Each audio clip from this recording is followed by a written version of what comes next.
The English playwright Alan Bennett wrote a famous play about the equally famous madness of a well-known king. In the 18th and 19th centuries, England had 4 kings in succession, all called George, and the third of them, George III in other words, suffered for a fair amount of his reign from some kind of mental illness, probably porphyria. So Bennett called his play The Madness of George III. But when they came to make a movie of the play, the movie makers faced a problem.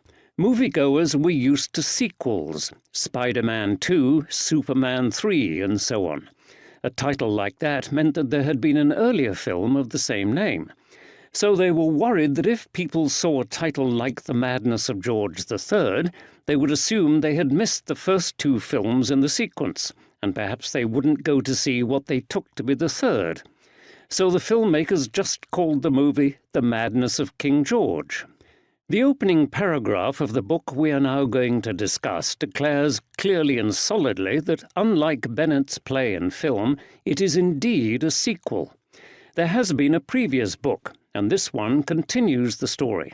In fact, it even suggests a kind of title, The Deeds and Teaching of King Jesus II.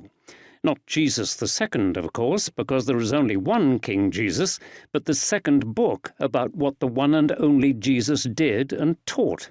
At first sight, this is a strange title, since Jesus himself only appears on stage, as it were, during the first 9 verses of this first chapter.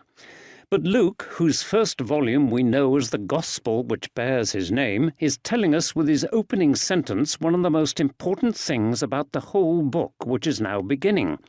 It is all about what Jesus is continuing to do and to teach. The mysterious presence of Jesus haunts the whole story.